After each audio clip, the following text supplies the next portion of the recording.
আসসালামু আলাইকুম everyone, welcome back to my channel Rusha Sami রান্নাঘরের পক্ষ থেকে মজাদার নাস্তা নিয়ে এসেছি। ঝরঝরা জর্দা সিমাই। আমরা অনেকে আছি পারফেক্টভাবে তৈরি করতে পারি না। কিভাবে জর্দা সিমাই ঝরঝরা করে তৈরি করব, আজ আমি সেটাই দেখাবো। আমরা এই নাস্তাটা ঘরে তৈরি করে খাইতে পারি বা মেহমান বা ঈদ আসলেও তৈরি করতে পারি। আমি একটি প্যান নিয়েছি, প্যানের মধ্যে 3-4 চামচ ঘি দিব, গাওয়া ঘি। এর মধ্যে দিব হাফ কাপ বাদাম কুচি। আমি এখানে রেখেছি কাঠবাদাম, পেস্তা বাদাম একটু ছোট ছোট করে কেটে নিয়েছি, আর কিশমিশ গোটা, আর নিয়েছি কাজু বাদাম। আমি এগুলোকে একটু আস্তে আস্তে করে নিয়েছি। এগুলোকে একটু ভেজে নিব 1 মিনিটের মতন। যখন কালারটা একটু চেঞ্জ হবে তখন আমি এটাকে নামিয়ে নিব। একটু বেশি ভাজা হয়ে গেলে তখন তিতো লাগবে।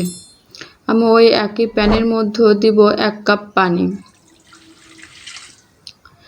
1 কাপ পানির জন্য আমার এখানে লাগবে হাফ কাপ চিনি। আমি এগুলোকে একটু ভালোভাবে মিশিয়ে নিব। যখন চিনিটা গলে যাবে এর মধ্যে আমি দেব ফুড কালার 2-3 ফুটার মতন।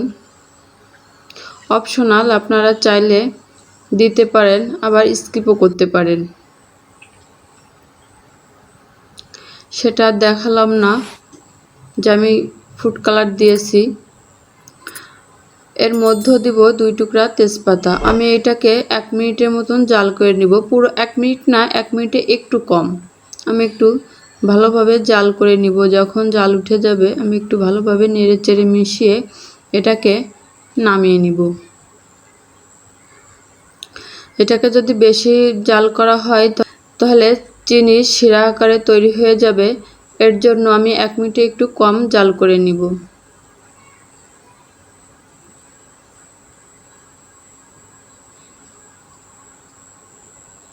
এটাকে আমি নামিয়ে নিব। ওই একই প্যানের মধ্যে আমি ঘি দিব 3-4 চামচ দিয়ে আমি এখানে বার্মিজ সিমাই রেখেছি। এই সিমাইগুলোকে একটু ভেজে নিব। আমি আগে থেকে এই সিমাইটা একটু ছোট ছোট করে ভেঙে নিয়েছি, আর যখন একটু ভাজবো তখন আরও ছোট হয়ে যাবে, কমে যাবে। আমি নাড়াচাড়ার মাধ্যমে একটু ছোট ছোট করে ভেঙে নিব, আর উল্টে পাল্টে ভালোভাবে নেড়েচেড়ে ভেজে নিব। এখানে চুলার আঁচটা একটু কম রাখতে হবে। যদি চুলার আঁচটা বেশি থাকে তাহলে পুড়ে যাওয়ার সম্ভাবনা আছে। আর যখন কালারটা চেঞ্জ হয়ে যাবে বা পুড়ে যাবে তখন তিতা লাগবে। এর জন্য অল্প আঁচে এটাকে ভেজে নিতে হবে। ভাজতে ভাজতে একসময় এটা কমে যাবে, আর যখন কমে যাবে তখন কালারটাও চেঞ্জ হয়ে যাবে। তখন এটাকে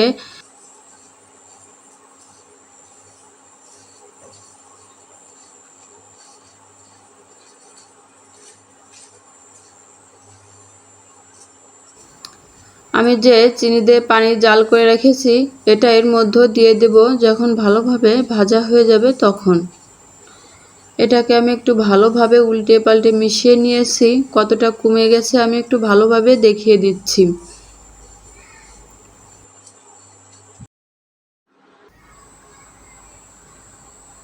এর মধ্যে আমি ওই জাল করা পানিটা দিয়ে দিব।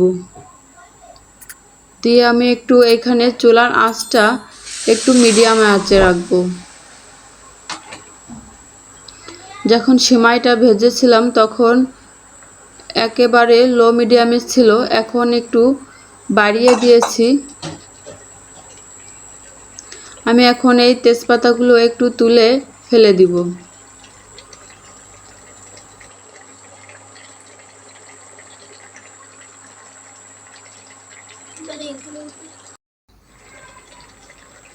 এখানে আমি হাফ চা চামচ এলাচ পাউডার ব্যবহার করেছি। আপনারা চাইলে গোটা এলাচ থেতো করে দিতে পারেন। যখন পানিটা কমে আসবে আমি যে বাদামগুলো ভেজে রেখেছিলাম সেইগুলো দিয়ে দিব। দিয়ে আমি একটু ভালোভাবে মিশিয়ে নিব। আমি আগে থেকেই বলছি এখানে চুলার আঁচটা মিডিয়ামে রাখতে হবে। এটাকে আমি একটু ভালোভাবে উল্টিয়ে পাল্টিয়ে মিশিয়ে নিব। আপনারা দেখতেই পাচ্ছেন সিমাইটা আস্তই আছে, একেবারে গলে যায়নি। এটাকে আমি একটু ঝরঝরে করে তৈরি করব। এর জন্য ভালোভাবে মিশিয়ে নিব, সব কিছু একটু ভালোভাবে নেড়ে চেড়ে নিব যাতে তলতে বা নিচ থেকে লেগে না যায়।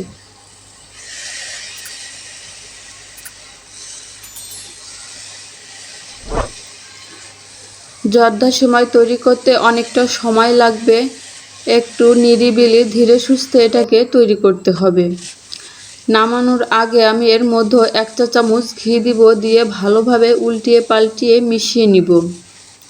আপনারা দেখতেই পাচ্ছেন কতটা ঝরঝরা হয়েছে। যখন হয়ে যাবে একেবারে দলা পেকে আসবে, আমি 2টো সার্ভিং বল নিয়েছি, ওর মধ্যে পরিবেশন করে দেখাবো যে কতটা ঝরঝরা হয়েছে।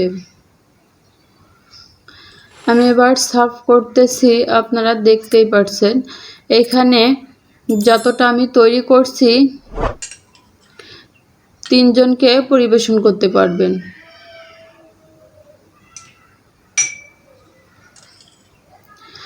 এত মজাদার এই জর্দা সিমাই খেতে, আপনারা যদি একবার তৈরি করে খান তাহলে বারবার খেতে ইচ্ছা করবে। এত মজাদার জর্দা সিমাই রেসিপি। দেখেন, দেখতে পাচ্ছেন কতটা সুন্দর এসেছে, ঝরঝরা, আর কালারটাও সুন্দর হয়েছে। লোভনীয় একটি খাবার, দেখতেই অনেক লোভনীয় মনে হচ্ছে। আপনারা চাইলে এভাবে অবশ্যই বাসায় একবার ট্রাই করে দেখবেন। খুবই মজাদার জর্দা সেমাই। এত সময় আমাদের সাথে থাকার জন্য ধন্যবাদ। আল্লাহ হাফেজ।